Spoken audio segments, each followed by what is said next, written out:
Okay, this is the sketchbook look number 3, exposing my sketchbooks for you. So I'm going back to my usual croquis, Orion croquis sketchbook here. So in this one, I think there are going to be a few more examples of models from my life drawing classes. These drawings here actually were from a series of moving poses, actually, and that's an exercise I like to give my students, which is like to have the live model, and quite often I have dancers, or they have some sort of experience in terms of like artistic or like modern dance or something like that, and have them like just go through a series of poses. Sometimes it's cycled, sometimes it's completely random, and it is a challenge for some people, like to try to catch people moving. But what I tell them to do, and this is my advice to you also, if you're um, trying to capture people that are moving, you want to capture in your mind the pose, or yeah, you want to capture the pose that stands out the most to you. It's almost like you're taking like a snapshot in your mind, and get that down on the paper first. You're not going to get every single action that the model is doing. Or if you're drawing somebody in the park, or in the in some public place, you're not going to catch everything that they're doing, but you can catch the poses that have left the strongest impression on you, and that's the one you want to get. And even if you didn't have time to finish all of it, um, there's a good chance that that person is going to repeat that same pose again. If someone is kind of like in the same area for a long time, they tend to repeat the same poses, or a similar pose, so you can come back to it later. This model is a new model of mine, at least one that I'm working with. Her name is Mia Haruno, and she has a great shape, actually. Yeah, obviously you can see that she's quite buxom here. She has this nice violin shape. Sorry, not violin, cello, like a cello shape. Believe it or not, actually on her backside she has like the clef note markings on her back as a tattoo, which is kind of interesting. Um, but yeah, I try to get models, that have some sort of like interesting feature, whether they have a lot of volume, or maybe they are developed in a certain way. Maybe they're pole dancers, or they're athletes, or something like that. This is more of Mia here. I think I did this with a water soluble colored pencil. All this is Mia. This is Mia. That's not Mia. Sorry, that's something different. So yeah, she's really a good model. So another thing, okay. Um, this is not exactly the best likeness, and so that's another challenge for people, right? Which is like trying to get a likeness of someone, particularly in a live drawing class. Now, keep in mind, a lot of these poses are very short. These over here, these are like um, may, maybe maybe like 3-minute poses at best. This is maybe a 5 minute pose, maybe. No. Maybe this is like a sorry. This is like a 10-minute pose. Excuse me. This is like a 10-minute pose, but still, even though it's a challenge for people to try to get the likeness of someone, in a life drawing class, and I wouldn't worry about that so much. In my view, there are certain tricks you can do to get a likeness. One, you can observe the model before you actually start drawing, and then like measure it out, and that's also helpful.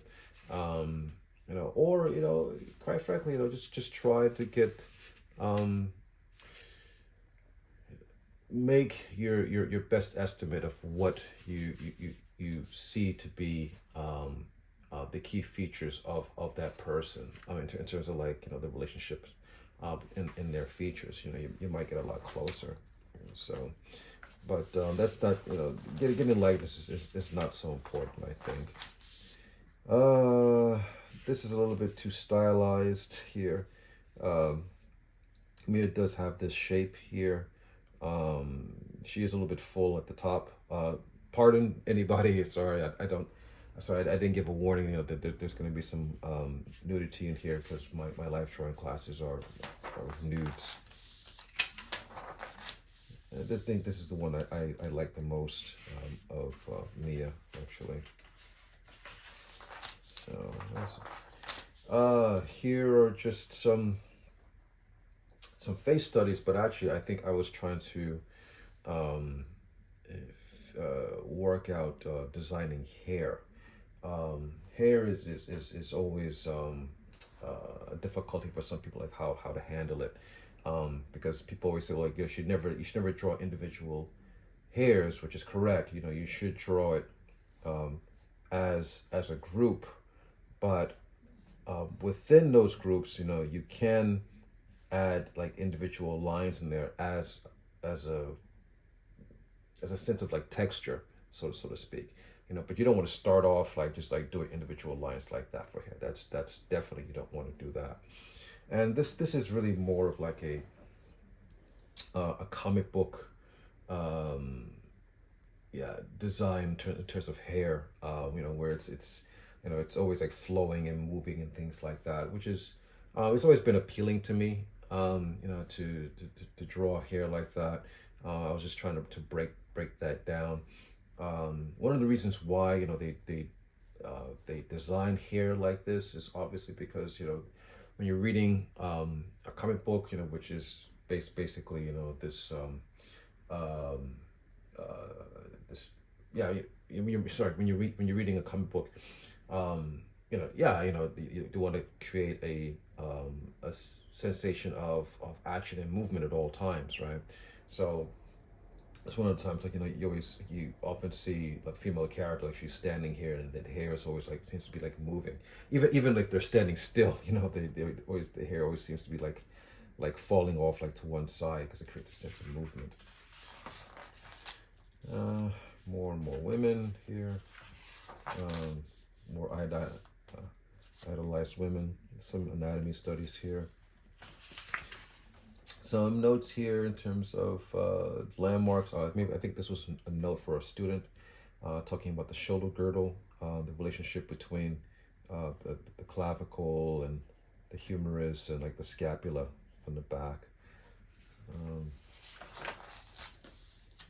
Some rough animal stuff here. These are just some quick sketches I was doing. I think I was in a bar, actually.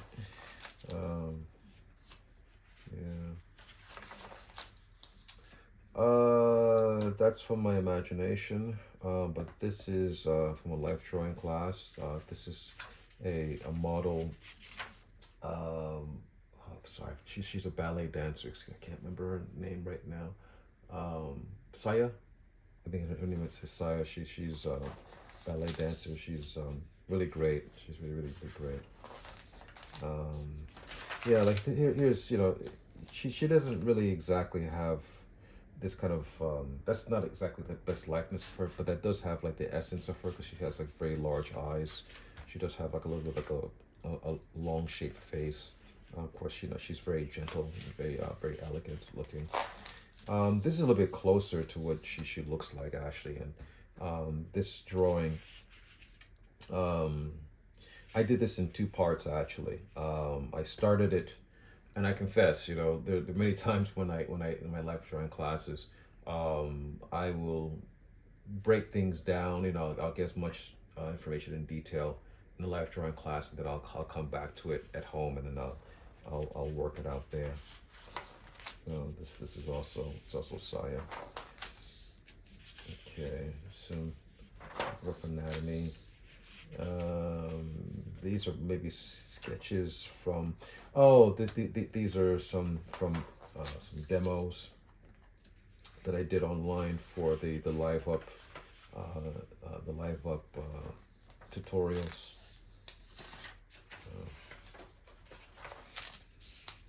Some animation ideas here.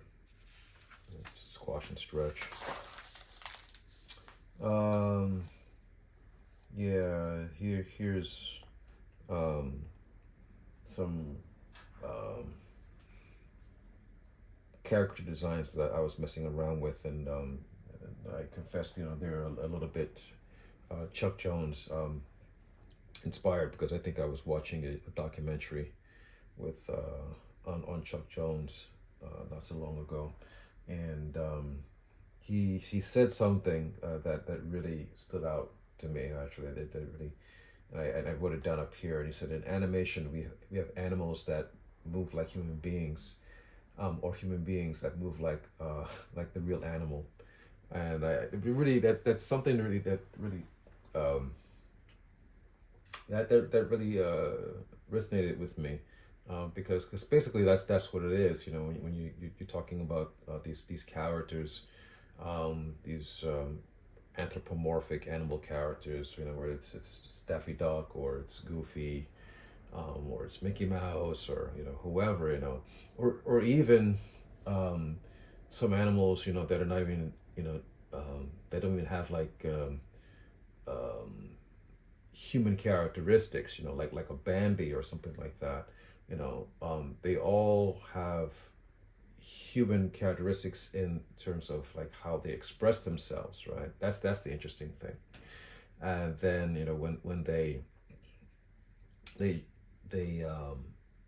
they do humans, the humans, they try to find like that animal quality within the human, like whether it's I don't know, Cinderella's mother, who's kind of, to me, she's almost snake-like, in other words, like she's sitting and watching you and staring at you, all the time, so that's something to think about, in terms of like a concept of, I guess, that animism, that concept of animism that can inform your drawings, whether you're trying to get human qualities into an animal, or like animal qualities into a human. Yeah, this is straight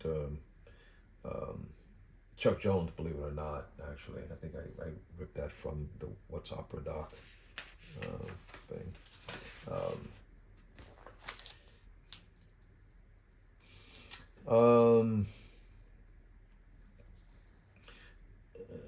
Animation concept, it's always about change, really. Like you have like the curve of this man, like pressing like the anticipation, and then you change, so basically you have a curve like that, and then you change it to a straight, right? So actually, that creates, a feeling of movement and change, because you're contrasting these opposites in here.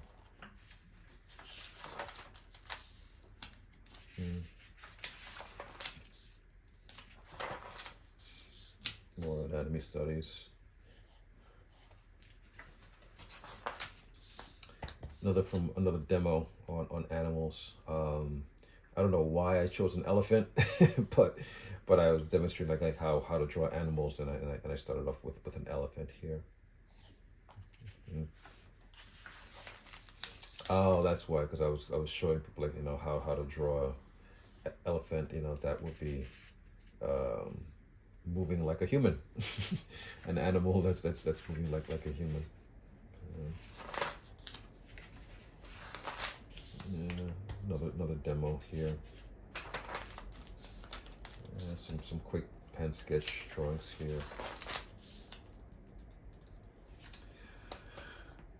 More animation inspired designs here.